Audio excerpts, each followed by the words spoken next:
The spiritual attack that's plaguing women across the U.S. and across the world since the 1990s is a very real attack. It attacks the genitals and parts of the sensitive body tissue area. It is underhanded by military crooks, troops, Marines, police officers, crooked gang members, and some civilians, and pedophile apologists. This attack on the genitals is called piso-vaginal, and it originated in the heavens, and it is caused directly by God the Father himself, which is uncommon, rare occurrence, but it did take place in the years past, in our ancient times, but not too ancient, but also in the millenniums of the new time era now.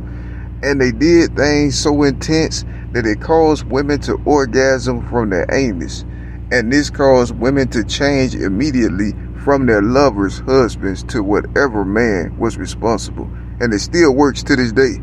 And this is happening so bad they wait till the women get on their worst states, if you will, and then they do this and don't care.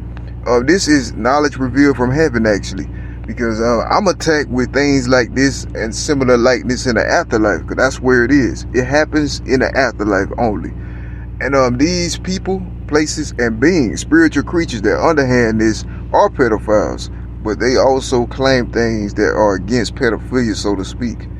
They don't care about love, romance, life, or anything, or royalty. They care about nothing in particular but evil. And the Jesus Christ of Nazareth that you once know is also somebody who fell victim to that in every which way in the 90s. In 1998, he was taken advantage of as a woman by playing a joke on the late rapper Tupac Shakur. And Jesus Christ fell from grace permanently when he himself submitted to the anal probe theory, tongue, cheek, mouth movement that women are being attacked with every day. And he was a man, and he became more like a woman, and then he died in 1998, which is not a common occurrence and a rarity.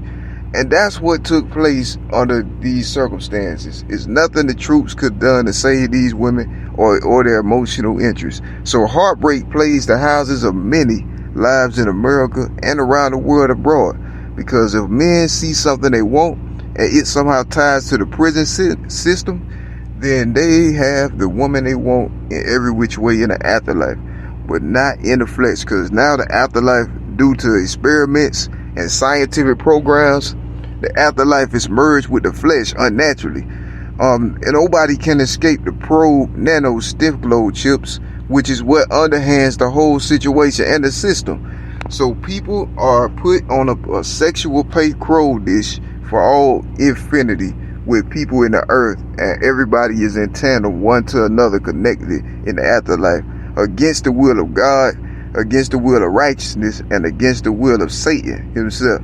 So mankind made something for themselves to always stay pleasure with. But it's good for people to know what's going on, because these attacks so intense that you can't live with it, and you can't live without it. You can't tell nobody, and you can't do anything about it.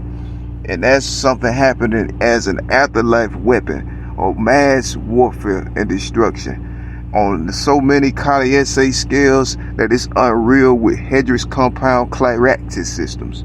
And it's nothing nobody can do about it. So God bless y'all who fall victim to it. And I pray good help and error falls on people who are affected by this evil. But the evil is so severe that God the Father himself fell victim to the same thing right after his son did, by the same people, which is totally unrelated to me or anything I stood for or represented in my time in the earth. But I did have to mention it because I ain't getting no easier time either, and neither will people that's here that stand for what's right and want to do the right thing, I guess. And that's what it was. Me, myself, I can't bow to the beast or the mark of the chip, because I already was a baby being persecuted in ways like that, and it didn't do the things that they wanted it to. Today, if I went to heaven for the final time, it still wouldn't have any effect because of what happened when I was a child. So lucky, I mean, in the eyes of some, but I don't think it's nobody powerful that could take power from people without doing so. And that's all I'm saying. Why do you, Joe?